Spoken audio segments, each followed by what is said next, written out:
Be a part of the best pro wrestling podcast today by supporting the Going In Raw Patreon. You can enjoy access to the live taping of the show, exclusive merchandise, and patron-only episodes, and so much more. Support Going In Raw today. Click the link in the description.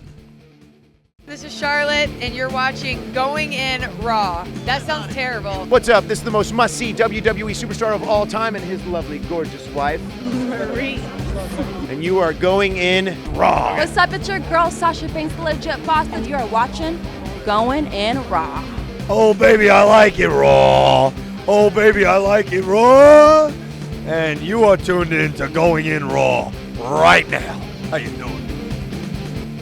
Hey, friendo, Steve here. And Larson. And welcome to Going In Raw, the only pro wrestling podcast you need to be watching right here at youtube.com/Steve and Larson, and available anywhere fine podcasts can be found.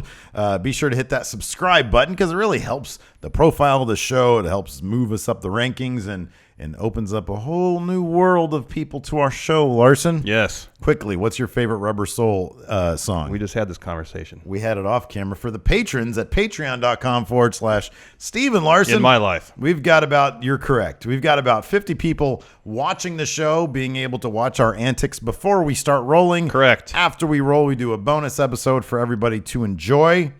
So we're there. We have various tiers that you can subscribe to, that you can pledge to. Yeah, and there's great rewards attached to every tier. Great rewards. Outstanding. Best rewards. They're getting there. Yeah, they're getting there. Ooh, I'm going to reveal the Going In Raw comic book cover very soon. Very soon. By the end of the week, Larson. Very exciting. On the Patreon. Anyway, speaking of Patreon, I like to give a shout out to all the new patrons we get through the week because it's me, I think. We need to tighten up everything here. Yeah, we do. All this furniture is way too Hey, man, loose. we got to tighten up our ship. Also, patrons, we need to tighten up the way I read these. I still haven't figured out a good system. Tried to do it last week, and I think I left out a lot of people. I think you left out a couple days. So if I left you guys off. I'm trying not to. If I left you guys off, I apologize for that. But I'm going to read off these names here anyways. Starting off with, we'll just start here. Jordy Diaz. The Down Undertaker, Zach Parks, Matt Camarco, the True King of Haas, the Mighty Quinn, Aaron Fugelberg, Erect Haas Champion Baron Damo, Nick Sugg, Ryan Pennington, Chris Morris, Jack Charlesworth, Miguel Aguilera, Arthur B. Hill, Chris Robinson, Banan, Static X is coming, Nubilis, the Philly Flexer, Devin Panzarella, Christian Mejia, Becky Effendale, King of Stretch Style Travis, Paul Goubert, Ryan Linkus, the Interstellar Wielding Shawnee Mack, Hamish McIver, XMX, Tom Hughes, Mohit Bali, Cody Shoemaker, Fisticuffs Champion Obadiah Footsbottom, Joshua Parsons, Lenny, Double T, the Nightcrawler, Alex. Oh. That piqued your interest, didn't it? The Nightcrawler. Naheem Bogard, Matt Hirsch, Joseph Phillip, Lionel Duarte, Lionel Duarte, I don't know. El Ingobernable de Central Valley Mexa Turtle, Mitchell Jonda, Darth Rikus, Millinabout Champion Gabriel Raven, Timothy Lemieux, and Sean Morris. Up till 15 minutes ago. Thank you very much, everybody. Thank you. It takes a lot. Look, man, it takes a lot for people to open up their wallets. It's kind of like the financial embodiment of opening up your hearts. Yes. And they kick into the show, especially these days with the YouTube ad revenue thing. I was listening to Solid Monster. I'd love to get him on the show one of these days. We should do that. I was on a run. I was listening to Solid Monster, and he said something about his payback review doing 25,000 views and getting 89 cents. We think we have it bad. Wow. Oh, boy. So definitely check out Solid Monster's podcast. I was really enjoying it. Because you know why? Do you know why? He was talking about House of Horrors, how he enjoyed it too. He was getting a lot of flack for that. I was saying how I enjoyed House of Horrors, and I get a lot of flack for that. So definitely an excellent podcast for you guys to check out. We're also at ProWrestlingTees.com/Going In Raw. We're on the road to 8 shirts because I submitted a new one last night. Let me check to see if it's up yet. I submitted it last night. They've been actually really quick about these It's a lately. quality shirt. I just saw it when I walked in today. He got to see it. It's a Larson approved. Larson approved shirt. Not up yet. Maybe by the time this goes up, I don't know. Check it out. ProWrestlingTees.com. Hopefully this weekend I'll have time to get the Coldwater Larson shirt up. I have a vision in my mind. I know what I want it to be. I might do 2 because I have 2 ideas. I can't decide which one I like I most. thought we were going to duel. Weren't we going to duel? How about this? Somebody posted this on your Twitter. That's good, but I have a vision. Okay. I have an idea. All right. And I'm going to do it. All right. Sounds good. I'm glad you have a vision. Get it done. Yes, I will. I want results, man. I want results. Ooh, we got a new email. I wonder if it's a patron pledge. Cancel that. Oh, man, look at that. Jardar just edited their pledge from $5 to 50 shirts. Congratulations, you get a t-shirt, Jardar. Thank you. It's got my dog hair all over it. Got my dog's hair all over it. I don't have dog hair myself. I'm not a dog. I'm human. Anyways, Lars, let's talk about Raw. We've been Steve. I'm not Dog Steve. No, yeah, we've been talking about other stuff for a while, so let's talk about Raw. Let's talk about Raw. Yeah, okay. So here's Raw. Here's my take on Raw. I watched it via Hulu because I kind of knew that because they were taping in England, nothing important was going to happen. And so I watched it on Hulu this morning. I supplemented with their YouTube page. For me, doing it that way, a 90-minute Raw experience, it was a I enjoyed it. It was an enjoyable experience. I feel like you're addicted to your phone. No, there's a reason I'm getting my phone at this point. Because I got a tweet last night from a friendo named Peter Coetti. Mm-hmm. And he says that seems that Rollins, Balor, Joe, Miz, Wyatt, and Ambrose are the new SmackDown 6. Yeah. The new Raw 6. Yeah. Exciting upper mid-card guys carrying their brand. And I thought last night was the first episode I noticed using those guys. Well, maybe even last week. Definitely last week. We went to the last week one. Where that was sort of put in place. And this week it was when they were really running with it. I thought it was helped by, and as much as I love Kurt Angle, I thought it was helped by the lack of the authority thing. And how Miz and Ambrose, they use them as co-general managers. I thought that was a clever way to go with them. Yeah. And so I was on board. I know that there were a couple matches that they boiled down to like 3 minutes on YouTube that were not on the Hulu version that I could definitely see as Raw Black Hole matches. But what did you watch? You watched the entire thing? I watched the entire thing. Okay, what was your take? Let me ask you this opening segment in the ring. Yeah. I watched Raw at a relatively low volume. Yeah. So I didn't hear a whole lot of the crowd. Was the crowd as subdued as it seemed? No, they were into it. Okay. They were doing they were in England, so they were doing their jolly old England chanting. Yeah. All sorts of different things. But just during that opening segment, it just seemed like there wasn't a great deal of excitement. But as I said, I watched it at a relatively low volume. Well, there wasn't a lot of excitement necessarily to be had, but it felt yeah. It felt like the crowd was tickled. I don't think they were bored. Okay. That's how I felt. Okay. But because I had a hard time telling how the crowd was reacting to that opening segment in the ring. I'm going to ask chat really quick, and then we're going to keep going. But I'll ask chat, how do you guys feel the crowd reacted to people who were really paying attention to that? Yeah. Because I watched, and I was like, oh, the crowd seems to be into it. See, because when I was watching it last night, I felt like the crowd wasn't into it, which took me out of it. I like this. Parksy 101 says, try the 3-hour version, Steve, not the same experience. And that's fine. Look, man, I try to, I did what I could. I watched the Hulu version. I thought it was entertaining. Doesn't mean I'm going to do that every week. I try to watch the entire 3 hours every week because this is kind of our job. It is our job. It is our job. But I don't know. I thought when I saw that tweet, I was like, okay, well, that's sort of an interesting way to approach it because I've been kind of crapping on how Raw ended up in the SmackDown shakeup. But it is a good look. This is the world we're living in, where the world titles kind of aren't the main scene. Yeah, and we've got all these guys sort of in their own things. But let's start. Hold on, from the I'll ask you a question real fast because I had a thought last night. Before they did the shakeup, Shinsuke going to SmackDown made sense. Sure, because SmackDown needed top of the card talent. Yeah. After the shakeup and after we've seen a couple weeks of how the rosters are kind of storylines are progressing on each show. Okay. No, I kind of feel like that Shinsuke should have gone to Raw. Really? Yeah. Well, I would say that has nothing to do, in my opinion, that has nothing to do with how the roster shook up. It's how they are using Shinsuke. It could be a little bit of that, but since SmackDown is a 2-hour show, and since they got a lot more top of the card depth on SmackDown following the shakeup, I just feel like the upper card now is relatively congested. Mm-hmm. And I know they brought him over to kind of more or less replace Cena as top face, but without him actually having matches on TV, it's hard for him to seem like he's in that high place of prominence, especially given how he's been booked since he's debuted. You know, I know they've been treated. You know, I'm not going to say they're by any stretch of imagination burying him, and they are treating him like an important part of SmackDown, which he definitely is. Yeah.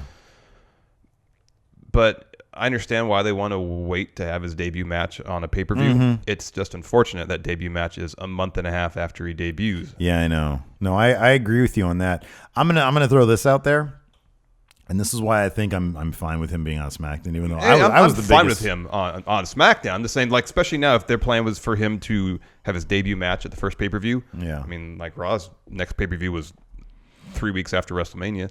Imagine how cool it would have been if he had debuted at Payback.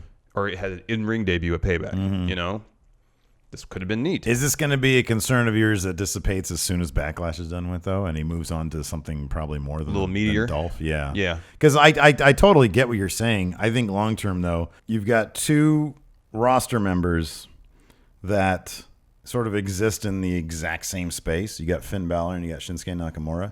I think it'd be folly to have both of them on the same show.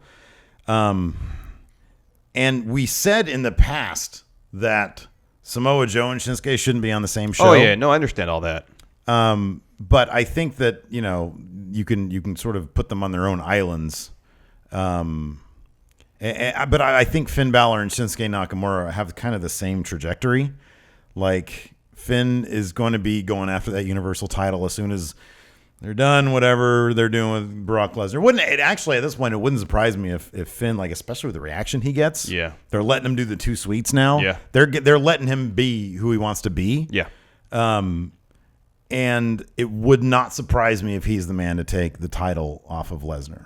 That absolutely would not surprise me. Who do you think is going to take the title off? It's going to be Reigns. Yeah, it's going to be Reigns. Wouldn't surprise me if it was Finn. Actually, though. I'd be surprised by that. Really? Yeah, I would. My hope is that, because there's been talk, I know, of Lesnar facing Rollins, Finn, all those guys, and Strowman between now and next year's WrestleMania. And like, I'm fine with Strowman. That's a great opportunity for Strowman to be in the title scene. Yeah. Rollins could take a loss or two to Lesnar. It's not going to hurt him at all. Yeah. But I feel like whenever Finn goes for the Universal title again, he needs to get it back. I don't feel like him being in a feud for the Universal title with Lesnar and him end up losing doesn't really do much for him. Dude, it doesn't. Like, if they, that's going to be, that would be. That's why I'm not, I mean, he has to feud with somebody. I know. And it can't just be between now and Mania, Strowman and then Reigns. Well, it can't just be that. I was kind of wondering if this Ambrose Miz thing will lead to the Miz winning the belt at some juncture. And then after Balor and Bray's feud is done, then it's Miz Balor for the Intercontinental title. Because, you know, I guess we can get to their match from last night. You know, it's not like that had a satisfying conclusion to it. They've been teasing stuff between Miz and Finn for the last couple weeks. So maybe they're just setting the groundwork for the next feud for both those guys. Yeah, I don't know, man. I mean, Mania is a long way out. And I know they probably want Roman Reigns to take that title off of Lesnar. But a lot can change between now and then. Oh, I know. A lot can change. So, I don't know. Anyways, let's start at the top. The show opened with Dean Ambrose backstage talking on the phone to Kurt Angle. Kurt gave him a call. Yeah. And Kurt appointed Dean as acting general manager of Raw for the evening. Did he say why Kurt Angle was not there? No. I don't remember him saying that or not. Well, they're in England. Kurt Angle, he can go to England. We saw him do WCPW there. WCPW. Ambrose comes out, drops a promo. I don't know. I thought everybody had like a decent energy tonight. I mean, maybe it was because I saw it in 90 minutes. I don't know. It could be. Maybe. Like, I'll be honest, like, I was kind of like not interested in watching Raw. Yeah. The entire 3 hours. Because it just feels like, I don't know, it does kind of feel like slow motion. But then when I watched the 90-minute version this morning, having coffee, it was quite nice. So I don't know. There's a recommendation for you. Anyways, Ambrose came out. He's the acting GM. Miz comes out and says that he talked to Stephanie McMahon. Yeah. And that she appointed him co-acting general manager of Raw for the evening. So Dean and The Miz were co-acting general managers of Raw. Right. For the evening. Right. Then Strowman comes down. That was kind of interesting. That was awesome. Yeah, that was great. He comes down and he's, nursing his torn rotator cuff. Apparently he does have an elbow injury that's going to require surgery. He's going to be out for a couple months. He's out for a couple months. And then I like this. And then Kalisto. I like this because, they're trying to make something out of Kalisto. Yeah. Who hasn't been, nothing. He's been nothing, basically. They've given him a fresh coat of paint. He looks great in that outfit. Oh, yeah. I haven't mentioned this at all because it's like Kalisto. Why would I? He looks great in that, like... Oh, the new mask? Yeah, the new mask. And then he's got, like, the cool stuff. I don't know. He looks cool. He still sounds like he's a 12-year-old kid. But I like that he's, they're doing, the little guy standing up for himself kind of thing. Anyways, he comes out. He challenges Strowman to a match. Strowman laughs him off, says, I'm injured right now, but I could beat you with one arm. And Dean says, well, we have a match then. And Strowman's like, what? I just said I'm injured. And then Dean says, well, you also said you could beat him with one arm, so that's what's going to happen. So you're good. So we're going to do that match. But first, we had The Miz versus Finn Balor. Yeah. That happened right after a commercial break. Mm-hmm. It was an okay Dean match. Dean set that match. Yes. Which led to Miz setting a match for him later on. Yes. It was an okay match. The Miz pushed Balor into the ref. Mm-hmm. And Miz, exploiting his power as co-general manager, called for the ref to ring the bell and disqualify Finn for laying his hands on a referee. Yeah, I thought that sequence was kind of funny. And especially because Balor kind of kept on selling his disdain for the ref afterwards. But yeah, it was just kind of funny because the ref, I'm just always used to, like, whenever I look at the refs these days, I think of the refs in 2K17. Oh, yeah. And I think of them as no different. And so, like, when the Miz basically ordered the ref to call a DQ, like, he's sort of arguing with Finn a little bit, but then just out of nowhere, he calls for the bell and he throws out, or he calls it a DQ. Yeah. I don't know. There was no build to it. It was just they were talking, and then all of a sudden, so I don't know what Finn said to him to set him off, but I like to think it was something rude. As the Miz is walking up the ramp, Ambrose comes out, restarts the match. Yeah. And bans Maurice from ringside. Yeah, and that was sort of enough to throw the Miz off his game because Finn threw him back in the ring.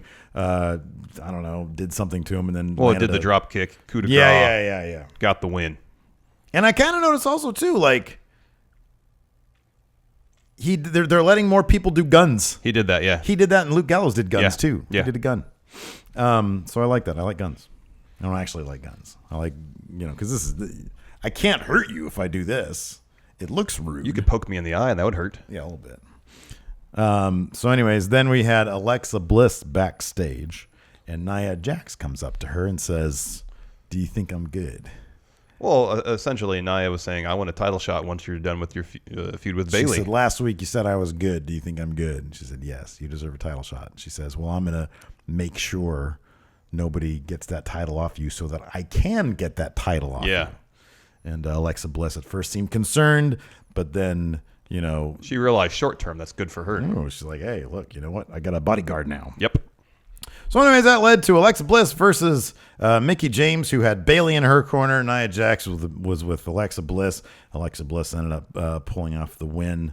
Yeah, she pushed Mickie James off the top rope. Yeah. And scored the pin right after. I like that. That's good booking. That's good. She's not cheating to win. She's being opportunistic. Well, there's a couple matches where the finishes didn't see the winner using their finisher to win the match. Yeah. It's good. It's different. Yeah, it is. It's good. Then we had Ambrose and Miz backstage. Is that when Miz? Miz. That's when he set the match for Bray Wyatt for the main event with Dean Ambrose. Correct. Next up, we had another amazing Samoa Joe interview. I can't get enough of his interviews. He is the best. He is the best promo guy in the business right now. He's fantastic. In the middle of his promo, Seth Rollins comes into frame, attacks him. He's so visceral when he talks. I know. He talks about, like, being able to hear ligaments pop. He's so descriptive. I know. I know. It was great. So they brawl backstage, setting up a rematch from their payback match later on in the evening. Yeah. Next, Braun with one arm versus Kalisto. Braun started out the match with kind of a promo saying, I told Dean that I was hurt. Right. So I'm not gonna wrestle this match. Yeah. I'm not gonna fight. Yeah. and Kalisto starts to talk to the ref. Braun kicks him in the head and starts beating on him. Cue Roman Reigns' music. Mm-hmm. He comes out. Mm-hmm. They fight. Mm-hmm. Reigns works over Braun's bad arm with a chair. Yeah. And I assume to write Braun off TV for a while because apparently Braun needs or just had elbow surgery. Yeah, I think he needs it. I don't think he's had it yet. Yeah, so I think Braun will not be in action in Extreme Rules. Right. Recuperating, but I think he could still make it back in time for Great Balls of Fire. Oh, I love that they're already teasing. Because like when Dean was on the phone with Kurt Angle. Oh, yeah, he said, yeah, hey, yeah. I got a great name for a pay-per-view. Yeah. I love that they're teasing that. That's great. Yeah. Like they're in on the joke. They know that it's a ridiculous title. That's good. I like that. Oh, I agree. 100%. It's fantastic. Yeah. Again, crowd booed the crap out of Reigns. That was Oh, good. yes. I like that. I don't know where this Reigns thing is going, man. See, I was hopeful after the Undertaker match because after he won, No, I know. he when he raised his hands in victory I and all the know. fireworks were going off, it seemed like okay. The look on his face made it seem like there was something different going on Yeah. there. Nope. And then just ever since then, the same. Yeah. Booty. Then we had the Golden Truth backstage. I did not see this. Oh, this was a good segment. What was it? It was Gold Dust, kind of talking to R-Truth specifically about Kurt Angle's comment about their win-loss record not Sure. being that great. Sure. And Goldust was more or less saying we have to get back on track. We start winning some matches, and let's start right here. Mm-hmm. It was good. Yeah. It was very effective. Yeah, absolutely. And that led directly into the. I say that like I saw it. Sorry. Oh yeah, it was great. Led directly into the tag team turmoil match, which was actually a really fun match. I love this. This was was great. fun. This was very inventive. I liked it. It was good. And it made Sheamus and Cesaro look ridiculously strong. That was fantastic. The first two teams And were it added Enzo what a and great Cass. way to add some like nasty heel heat on these guys. I know. It was fantastic. Yeah, first up was Enzo and Cass. The Cesaro just started stomping away on Enzo to I start know, this and off. then- and then it was Enzo- like 2K17. It was great. And then Enzo tapped out to a sharpshooter. Next Yeah. came Slater and Rhino, and Cesaro and Sheamus just beat the hell out of him Yeah. outside of the ring Yeah. before the match even started. Yeah. And then after Slater and Rhino lost, the club came out. Cesaro and Sheamus made quick work of them. Yeah. Yeah. So much for the club. I know. Out came the Golden Truth. And, people were thinking, ooh, Cesaro and Sheamus, they just ran through, what, 3 teams or whatever it was. Yeah. And now the Golden Truth, perfect opportunity for them. And so many near falls. So many almost wins. Yep. And Cesaro ended up beating R-Truth with a roll-up. Really fun match. Yeah, that was. I thought that was very inventive. And I thought that, one match did a lot for the tag team division. Yes. So that's good. Next up, we had Samoa Joe versus Seth Rollins. I thought this was a really good match. It was a great match. I thought this was a really fantastic match. I love when, because at Payback. Like you can't say Raw was crap when you have a match like this on here, right? I know. You can. You can, but I understand what you're trying to say. At Payback, Joe didn't seem as focused on the character work as he was last night. That's what really made this match. No, I agree. Yeah, totally. It was all his trash talking and stuff. It was fantastic. Yeah, it was really good. This was more like, I don't know, a methodical Samoa Joe match, and I really, really like that. Seth was doing a hell of a job selling that knee. Well, then Joe was doing a hell of a job selling, his furor, his anger. Yeah. Seth ended up winning by DQ. And this had that great turnbuckle spot. Yeah. You never get like a lot of like true turnbuckle spots anymore. Samoa Joe basically, the top turnbuckle ended up coming off, and Samoa Joe right in front, plain view of the ref, just rammed Seth's head into it. I know. And ref, nope, can't do that. DQ. I know. I like that. That was cool. Solid, decisive action from referee. Yes. He took control of the match, Larson. And how many times have we been in a live audience and what do we yell at the ref? Take control of the match, ref. Do your job. Do your job. You're effing up the match, Justin. That's my favorite. I know, that was That's great. my favorite. Effing up the match, Justin. Toby. Oh, man, we have too much fun. We do. Anyways, next up we had TJP versus Jack Gallagher. with Neville on commentary, taking commentary to I the loved Neville. how this match started, where they were, doing a dab off essentially, and then Gallagher annihilated TJP with a wicked headbutt. Yeah, I like that. That was great. Yeah, that was good. That was so good. TJP ended up getting the win with like the biggest handful of tights I've seen in my life. Oh, Like, I know. It was like great. his taint was showing up to everybody in the British audience. Everybody saw what the bottom of his ball sack looked like. It was nasty. Nobody wants to see that. Anyways, TJP ended up winning. And then he started laying into Gallagher after the fact. Yeah. And then Austin Aries came in. He threw up. I like this feud, man. It's because great. They've got a couple people in this. Now you got Jack Gallagher. Maybe he'll get involved a bit more somehow. I don't know. But I like Austin Aries. He had sort of a Star Trek uniform type outfit. I know. With the knee so when he first came with the running knee out, brace, he was like I selling it. thought he had his knee pads on over his pants. And I was like, oh, Yeah. it's just a knee brace. Yeah. That's great. Yeah, he was selling the heck out of that, out of TJP working over that knee last week. Yeah. Anyways, next up we had Sasha Banks versus Alicia Fox. Nothing even happened. Like there was this was on YouTube. It was Yeah. like a 2.5 minute clip. Yeah. But it was the entire match. Pretty much. I was surprised. Because he said it started out with them slapping Slapping back and forth. Pretty much the start of the match. And I saw the end of the match. So in 2.5 pretty short. Exactly. Sasha Sasha ended up going over. Yeah, she did a jumping double knees off the middle rope and won with that as opposed to the bank statement. Yeah. That was good. Dean Ambrose versus Bray Wyatt was our main event. Yes. I don't know what Bray. I don't know a what match we've seen a million times. I don't know what the work was that Bray Wyatt was talking about last week. Man, I want some waffles. That sounds really good right now. I don't know why, but my brain just screamed maple syrup at me, and I was like, waffles sounds good. I don't know what this work is Bray Wyatt was talking about, but he didn't do any of that work. I want to see progress of his work. It's the same Bray Wyatt we saw 3 years ago. If he's got work, then I want to see a list of short-term goals leading to a long-term solid goal. Agreed. Which I hope would mean some sort of win for Bray Wyatt. I know. He needs to win, man. He needs to win something. Yeah. Man.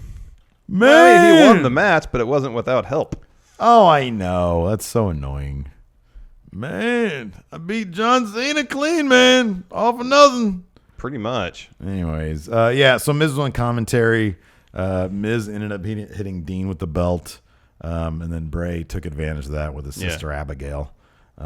Miz then attacked Dean, and of course next week they had announced earlier that next week we're going to get the Intercontinental title Dean match versus Miz for the Intercontinental title. This should be a barn burner. It should be a good match. Yeah, it's interesting they're doing it now versus at Extreme Rules. I mean, when is Extreme Rules? 21st? June? No, May 21st. 21st.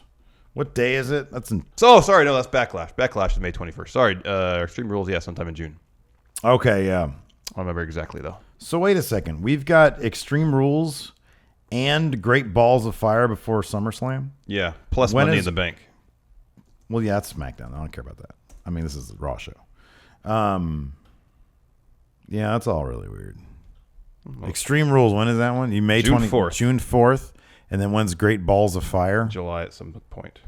But then SummerSlam is until the end of August. Yeah, it's August 20th, I think. Okay, that's fine. So they're on like a monthly thing. Well, yeah, Backlash, 2 a then. month. Yeah, that makes sense.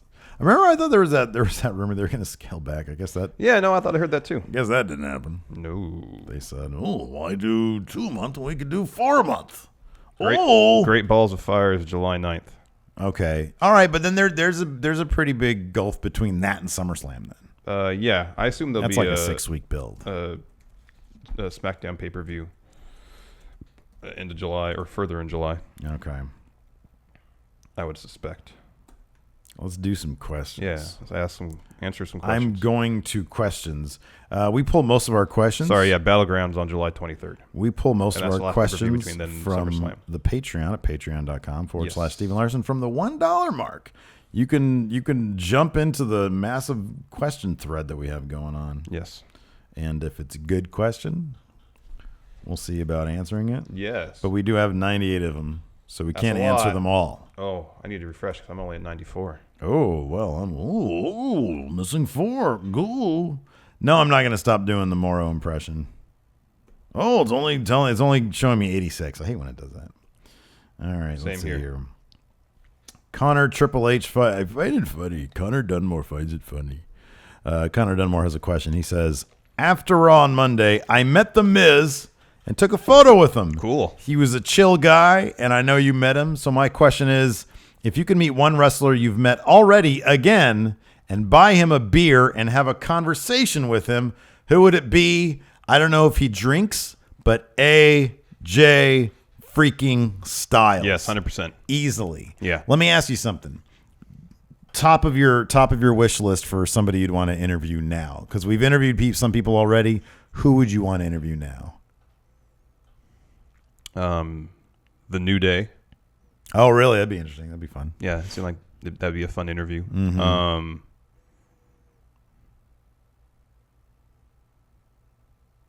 Ty Dillinger Oh, that's interesting.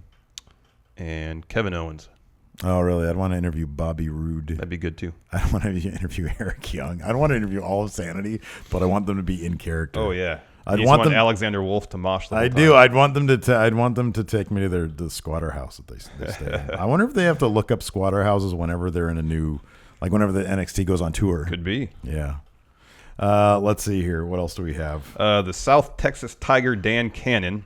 How would you guys book the continuation of the Rollins-Joe feud? We're going to have some sort of stipulation match at Extreme Rules, I would suspect. It's gonna be, yeah. So speculate. What would the Extreme? Because it's Extreme Rules. Usually, doesn't that mean there's like no at TLC they usually do the different table variations on that. So Extreme. I mean, it's just gonna be an extreme match. Yeah, probably like a false count anywhere. Yeah. That'd be good. Something like that. He's gonna puke. Says with Gallows and Anderson being treated the way they are, with not being taken as a serious threat. Do you see them going back to wrestling in Japan? I don't. They're still under contract, so that's not They going to happen. probably signed a multi-year deal with the WWE. They are professionals, and I actually believe there are certain people you can always insert them into a main event scene in their particular division, and they'll be taken seriously. Yes. Just because they're not taken seriously right now, tomorrow I will totally believe it. I still feel that way about Bray Wyatt, although, man, they're doing everything they can to test that faith. But no, I think that it honestly, regardless of what's going on with them, how they're booked in the ring, wins, losses, whatever, number one, they're fresh off being champs. And number two, they really do seem like they're having fun. Yeah. I think that management knows, look, what would you rather have?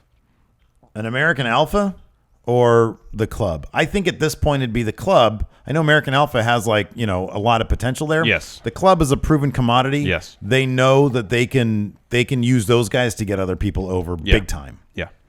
Let's Terrence see here. Thompson, which WWE superstars are you currently bored over with? I'm exhausted with Enzo and Dean for all the obvious reasons. I'm also bored with Seth Rollins because his face run has been really underwhelming and he's inconsistent in the ring. Oh man, I kind of disagree with Seth on that one. I agree with him with Enzo and kind of Dean. I fluctuate on Dean this morning when I was watching Dean. I was like, I could be back into this guy. That's how I felt last week with Dean, and then this week with Dean, I kind of felt back to how I was previously. Like, there you go. You never know with Dean. Dull Sometimes, Dean. I'm totally down with Seth though. I can never get enough Seth. Tommy T, hey friendo. So this question might be a little hard to answer, but I have to ask. What? Who are you completely bored over with? We didn't actually answer the question. I fluctuate with Dean. Sometimes, like as I said last week, I thought his whole gimmick was on point, and he towed the line between being legitimate and funny. I'm trying to think who I'm bored or over with. Who I'm bored with or over. I would the Enzo and Cass. They need to. Here's the thing about Enzo and Cass. They just need to do something. Well, yeah, but also like that. Their open is so monotonous at this point. Like we've heard it so many times, and I feel like here's my thing. Here's my thing about that.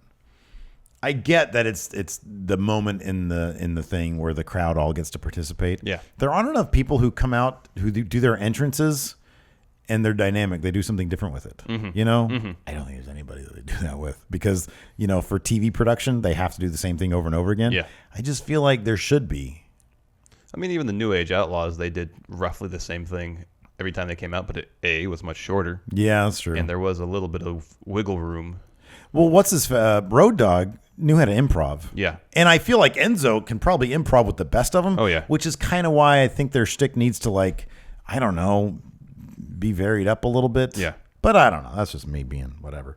Who am I bored with? Right now, who am I bored with? Are you bored with American Alpha? Oh, God, I've been over them for a while. Yeah. I mean, there you go. Who else is in SmackDown's tag division right now? Well, the New Day are going to SmackDown. Yeah, I don't know. Yeah, American Alpha. Like I was so excited about them. Yeah, coming no, up. we were so hopeful. I was super hopeful. I can't really think of anybody other than maybe Dean. Yeah. But that's a week-to-week thing.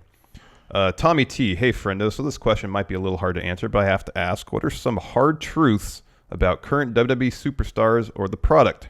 Some examples Tommy T thought of are Bray Wyatt, while a good character, is not great in the ring. Oh, I like him in the ring. He's a good storyteller in the ring. Yeah.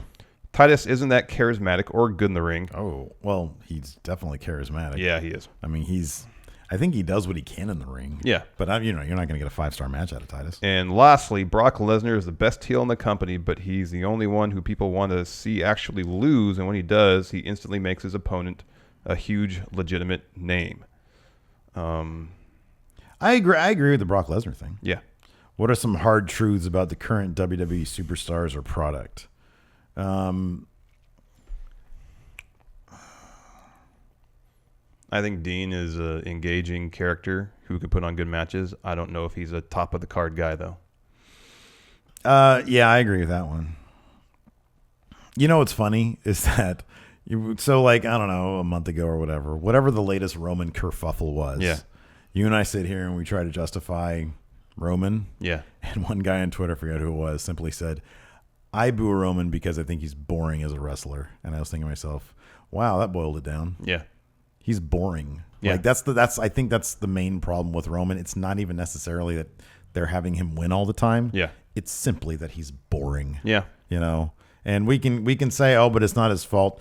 But I've said before, I mentioned this when we were talking about the Apollo Crews thing.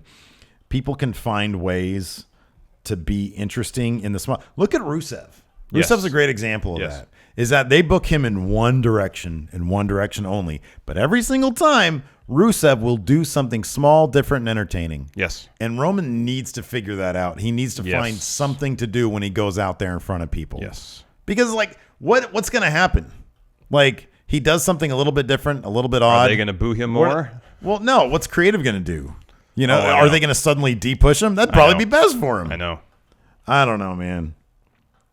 Yeah, Roman's just boring. I mean, that's not. I don't think anybody disagree. I don't think that's a revelation or anything. No. But it's we can sit here and say, well, we saw something that was a little flash in him. This week I was just utterly tired and bored. I'm just so. And that doesn't make a heel. No. Anyways. No. Anyways. The Empire of Filth official sign guy, Drew Ronaldo. Do you think WWE will ever add a third single? Oh, here's a hard truth. I'm sorry. I like this one, though. WWE doesn't give us the matches that they should. Yes. You know? You have Shinsuke Nakamura and AJ Styles on the same thing right now. Why isn't that first and foremost? Why that would draw eyes so much. And I understand, you want to build Shinsuke Nakamura. Could you imagine if he came out and challenged AJ Styles to start? Mm-hmm. You know what I mean? That'd been huge. I know what you mean. Sometimes they just simply don't give us what they have. Well, I think they probably think there's more money in building to that match at, say, WrestleMania as opposed to giving it to people right away. Let me ask you something. What are the odds we're going to see Shinsuke Nakamura, AJ Styles at WrestleMania? We'll see it. Or do you think it's going to be presented in the manner that it should be? Well, the manner it should be presented is them fighting over the WWE title. Right. That's how it should be presented. But do you think, barring that, because I don't even know if that's going to happen. I don't know. It wouldn't surprise me. Sometimes they give us what they want. I just feel like when give you us have. what we want. Give us what we want. I know. And that sounds entitled. But, come on. Everybody would mark out for that. Oh, yeah. Give me a break. Give me a break. Drew Ronaldo. Do you think WWE will ever add a third singles title to their brands? If they did, what titles would you like to see established or brought back? So, second mid-card belt. Yeah. Well, here's the thing about that. Well, I mean, cruiserweight title is for Raw, second mid-card belt. Kind of. It's on its own island. I don't really agree with that. But it's not on its own island because it's on Raw. It's been defended on Raw, I think. Well, so far we have no evidence that going through the cruiserweight title can lead to the intercontinental or U.S. title. I understand that. So if that ever becomes a thing, which I think we both want to have happen. Oh yeah. Then yes, correct. That'll be there. Apparently, Aleister Black's been on Main Event lately. Really? Yeah. That's interesting. What do you think that means? Like he was on the network show Main Event? Apparently, he was on Main Event. Who was he fighting? Kurt Hawkins. I think I saw somebody say that. They could have totally been bullshitting me, but I thought I saw it in 2 different places. Aleister Black Main Event. Hawkins. I'm going to look this up. I don't think they're going to... Here's my thing. If you... yeah. That's interesting. Crazy, right? Well, I guess he's not going to be put in the cruiserweight division. No, I don't think so. Makes me happy. Here's my thing about adding... Once the Universal title and the WWE World title come back to Earth where they belong, then it's going to devalue the crap out of the.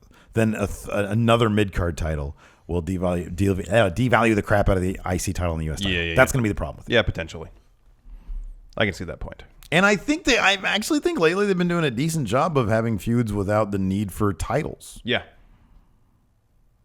So as long as they can keep on doing that, then it's fine. Nemo, the Universal Kidney Punching Champion. My question today is how long before Bray versus Finn will become the Eater of Worlds versus the Demon King? Will they give us normal matches between the two before Finn uses his special weapon? Demon mode. Oh, yeah. Well, I mean, if they have a match on a pay-per-view, then Finn's going to be in the demon outfit. The way they're pacing this out, Bray Finn is going to be the obvious thing for summer. I think we'll see the Demon Finn at SummerSlam. You think so? You don't think we're going to get a match? For the IC title? Oh, maybe. Well, at SummerSlam? Maybe. I don't know, man. I mean, they didn't even mention Bray versus Finn this week. Yeah, there's no tease of it whatsoever. So, yeah, no. I mean, it would feel like they're pacing this out so slowly that it's going to culminate at SummerSlam. Because Bray, look, it's Bray Wyatt. He's a former WWE champion. I know. As forgettable as his short reign was. I know. But he's kind of a big deal. He is. He has many leather-bound books. His apartment smells of rich mahogany. Exactly. So I think we're going to see the Demon King at SummerSlam against Bray Wyatt. They'll probably mix it up at Great Balls of Fire. Yeah. But then we'll see the Demon King at SummerSlam. The Greek Freak Steve Papa. That'd be an interesting interview, Bray Wyatt. Oh, yeah, that'd be great. That'd be really interesting. I think talking to Finn would be great, too. Yeah. Hey, friendos, one thing that really bugs me is watching Seth Rollins wrestle. Oh, one thing that really bugs me watching Seth Rollins wrestle is knowing every time his wrist wraps will come undone and get in the way. Do you guys have any pet peeves when it comes to wrestlers' attire? Yeah, the Seth Rollins thing, it just confuses me why he continues to wear them when every time he has a match halfway through, those wraps come off. Yeah. I don't think it bugged me, but it might now that everybody's mentioning it, that you're mentioning it. Let's see here. Wrestlers' attire. What's bothersome?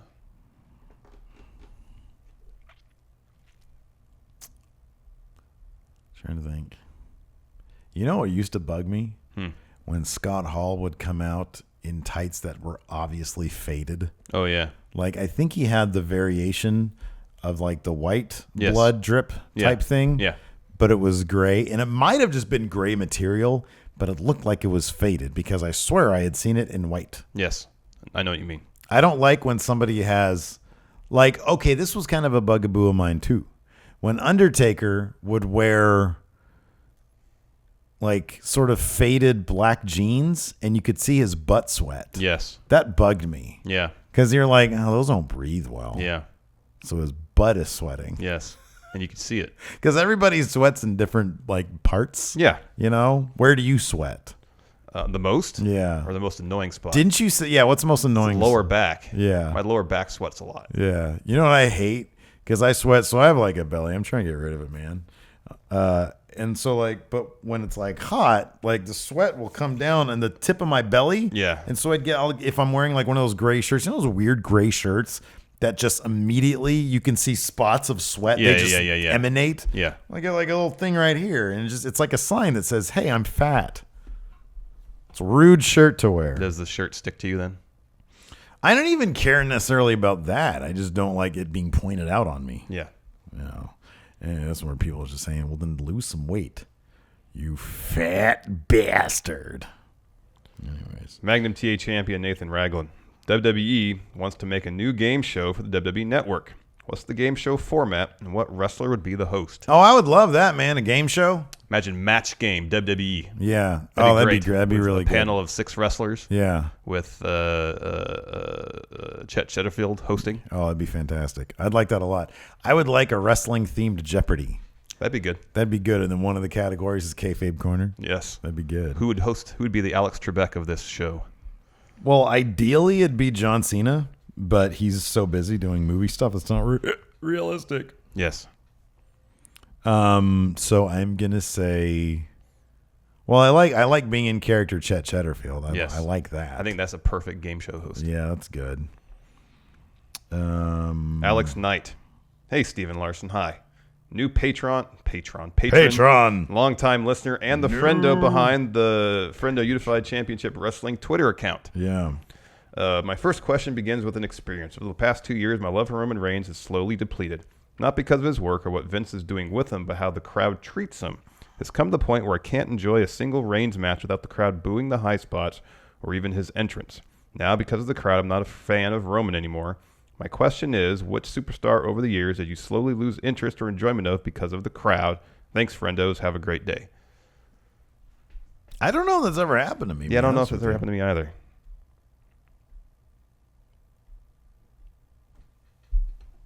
I'm trying to think.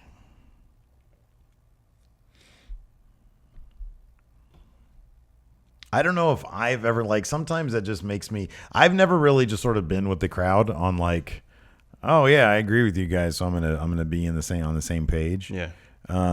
I could see. I have no idea what it's like to be a Roman Reigns fan. Yeah. So I could imagine how that'd be frustrating. I can imagine at one point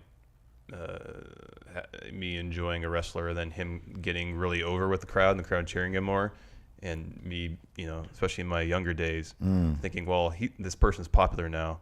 I'm gonna move on to somebody else. Oh sure, yeah. I can see that. I can see that happening. I can't think of a yeah. specific example, but I wouldn't be surprised that happened at one point. Yeah, or if they have a thing that you clue into before everybody else, and then once they get into it and the wrestler starts going overboard with it, yeah, you're like, oh, that's not good. Yeah, exactly. Yeah, exactly.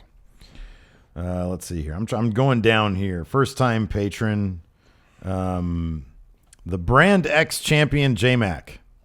If Titus Brand were to quit WWE, where do you see him flourishing? I mean, there's two things here. There's what I think he could do, and then there's reality. Mm-hmm. Because I have no idea what kind of prospects he would have, how good his agent might be in getting him other projects. I think he's talented enough to be sort of a comedic actor in some supporting role. Yeah. I don't think he's as charismatic as a Terry Crews, but the Terry Crews gimmick, big buff funny dude. Yeah. I think Titus O'Neil could pull that off somewhere. I think it's probably more likely that he could open up a gym somewhere and find great success doing that. Yeah. In terms of wrestling, he's a legitimate Impact guy. Oh yeah. He could definitely go to Impact and yeah, make an impact and go be misused. Yes. Super nerdy Sama. So Larson's gimmick is cold water. This begs the question, what is Steve's official gimmick? Oh, I don't know. What is my gimmick? I don't know if we've ever put a name to it. Okay. Here you go. Okay. Kind of. You're kind of the two of us, you're the one that doesn't have a filter. Yeah. Oh my God, I was about to say no filter Steve. Yeah. that's Loose good. cannon. Yeah, I was gonna say loose cannon Steve. That's exactly what I was gonna say. The loose cannon Steve here. I like that. I like this. How can I not read this? It's really long and I haven't read it in advance. But here we go. The King of Sacramento style says he hasn't gotten a question read here yet, but let's see if today is my lucky day. Today is your lucky day. Lucky day. Let's see what his question is.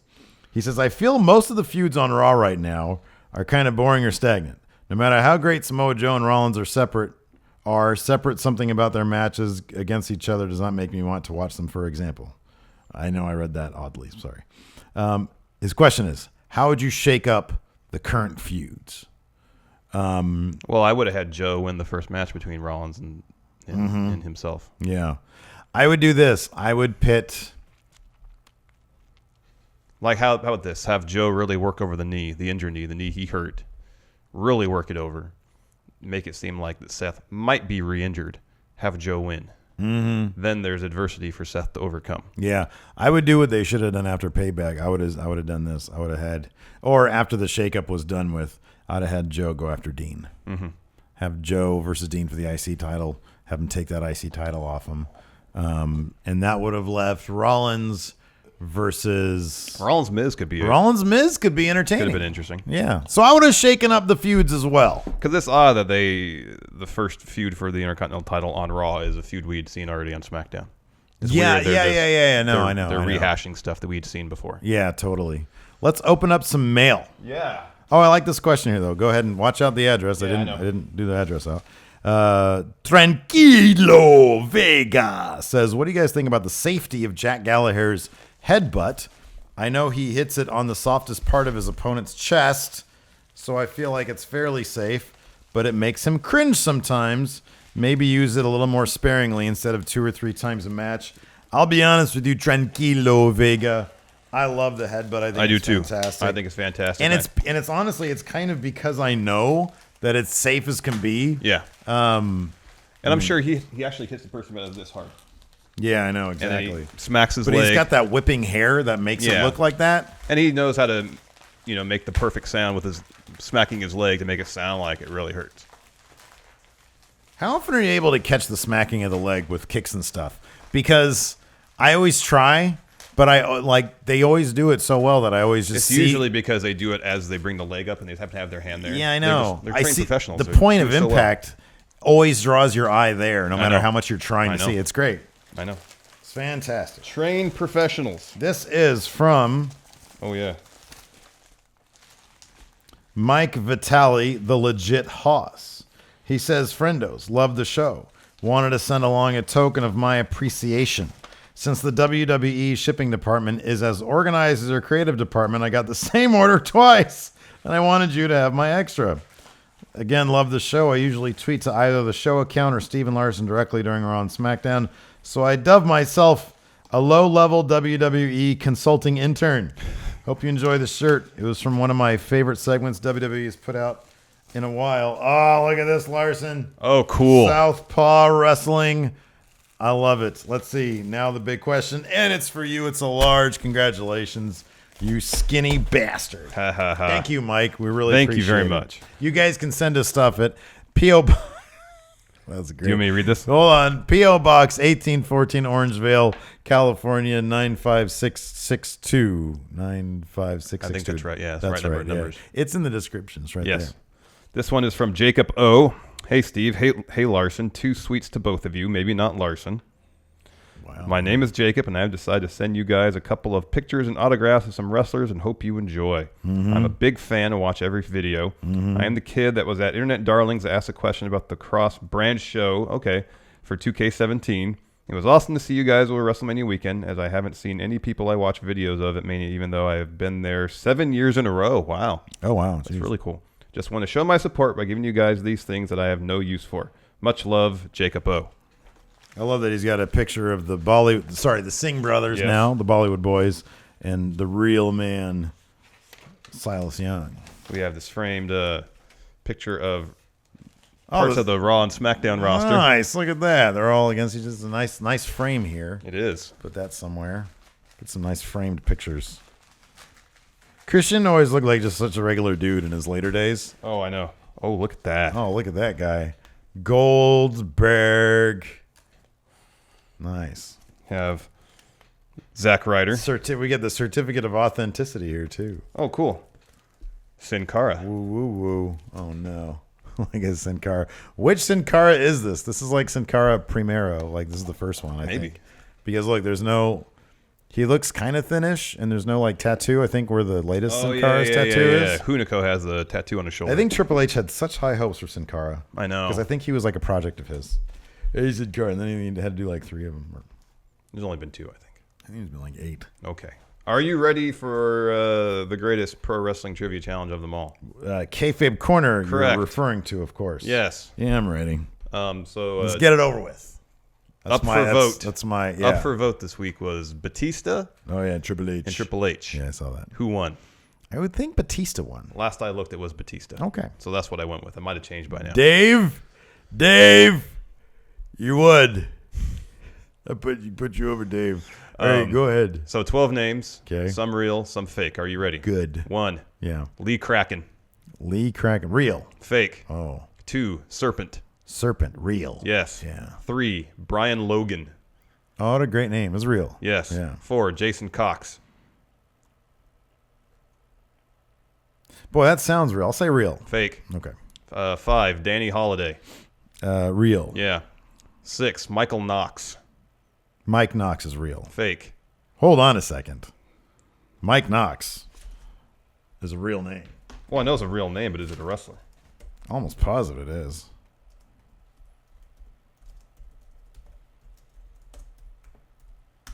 No, okay. That's fine. Shit. Did I get... That's right. You got it is. So, okay, I real. forgot if I put a finger up. I don't remember. Okay. Cerebus. Oh, what a great name. And I think that's real. Yeah. Yeah. Griffin Manticore. Fake. Give me a freaking break, man. It's a good name, though. Yeah, it is a good... Chad Stockwell. Chad Stock fake. Yeah. Okay. Inferno number 3. Oh, no, not the number 3. Fake. Yeah. Okay. Bruce Huntington. Gee, that's a lot of fakes. Bruce Huntington sounds fake. I'll say real. Yeah. Okay. And Greg Lucero. Greg Lucero. Lucero's real. Greg's it's fake. Yeah. Okay. That 10. 10, baby. Who did Batista defeat to win the OVW championship? I'll say Prototype. Doug Basham. Really? Yeah. Oh my God. Okay. What was the name of the stable Batista was a member of while in OVW? Oh no. Well, he was Leviathan, right? Correct. I will say it was the Future. Disciples of Sin. Oh, I had no idea. 10, baby. Look at all those fingers. All my fingers. Yeah. I'm trying to remember. What was I up last week? 5? What was that ridiculous one you had? What was that? Griffin Manticore. Griffin Manticore. Oh, somebody make Matthew Ade. Would you make that, please? They're both mythological creatures. A griffin, obviously, and there's one called the Manticore. A Manticore. That sounds about right. So I think you're up 5. Nice. Back up, baby. That's a nice shirt. You're the real winner today, though. True. Look at that guy. Large for a large. Well, I'll take it then. Yeah, take it. It'll be my motivational shirt. White shirts are the worst because they make you look extra pregnant when you're fat. Anyways, thanks so much for hanging out with us. We're going to do a bonus episode for you patrons out there. For the $5 patrons, they get a bonus episode this week. And every week, if you at the $5 patron level, you get a bonus episode. Yes. So thanks for watching. Until next time, we'll talk to you guys later. Bye.